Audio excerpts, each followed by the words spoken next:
In a free market, the goods and prices are decided by the people, by supply and demand.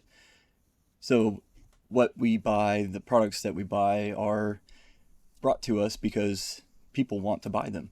And this has worked great for the United States for the whole time we've been here. There have been multiple examples in history of the governments taking central control over the economy and deciding what needs to be built and what needs to be bought. And every time that's happened, it's ended in disaster. I mean, think about Chairman Mao ordering all those birds to be killed only for the insects to grow and start eating all their crops. It's not good for one centralized entity to run such a complicated thing. And this is what the Biden administration is trying to do in the name of eco-friendly policies, but these are more eco-fascist, and I'm going to show you. But go ahead and hit that like button and subscribe.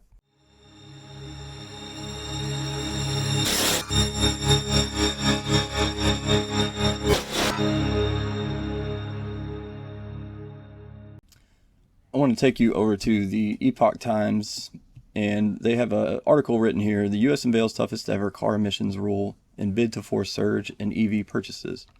And we can get just a little bit of information from this article here. Here's what the EPA says. The changes announced on April 12th would affect virtually all gasoline-powered vehicles on U.S. highways, save consumers an estimated $12,000 in fuel and maintenance costs over the life of a vehicle, and avoid almost 10 billion tons of carbon dioxide emissions through 2055, according to the EPA. So this is supposed to be a huge benefit for everyone, which means everyone should be voluntarily wanting to do this. They should be running towards these EVs.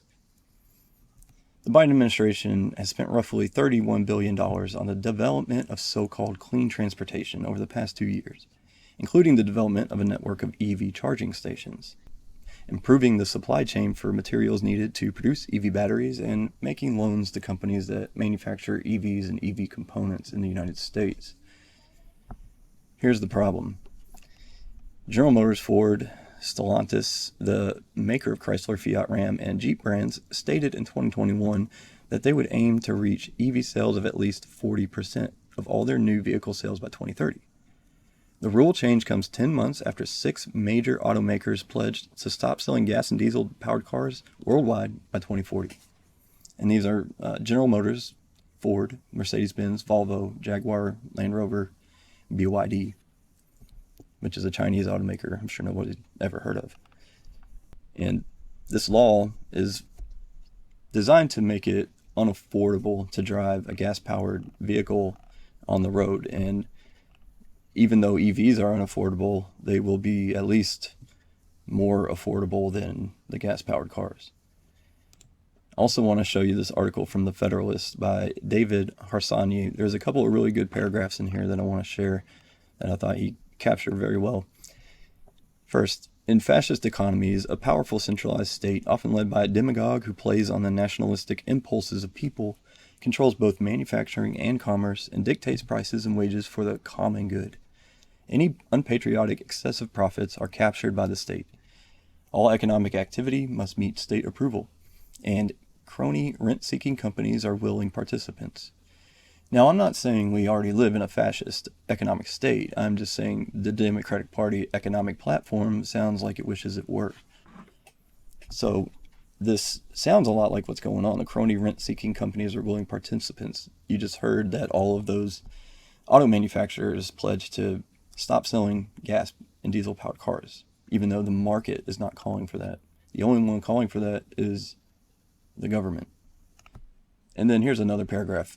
The problem for Democrats is that consumers already have perfectly useful and affordable gas-powered cars that, until recently, could be cheaply fueled and driven long distances without stopping for long periods of time. Fossil fuels, also the predominant energy source used to power electric cars, are the most efficient, affordable, portable, and useful form of energy. We have a vast supply of it. In recent years, we've become the world's largest oil producer. There are tens of billions of easily accessible barrels of fossil fuels here at home in vast amounts around the world.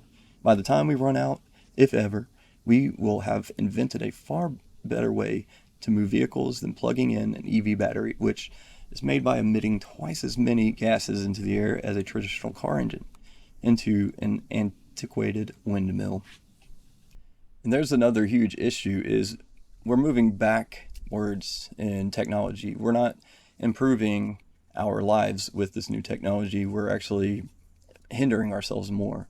Even though the Biden administration spent $31 billion on the electric infrastructure and trying to move to this new way of life, there are only 39% of counties in all of the United States that even have charging stations. And I think 27% of those have 5 or more. So we're not in any position to be driving electrical vehicles around, especially cross country. But this is what the Biden administration wants. And so this is what the Biden administration is going to force. This is fascist, and this is unacceptable. Leave me a comment down below and let me know what you think. If you agree, or maybe you like electrical vehicles and you think they're just wonderful, let me know. And like this video if you haven't already, which, I don't know why you haven't. And subscribe to my channel if you're not. But thank you for watching.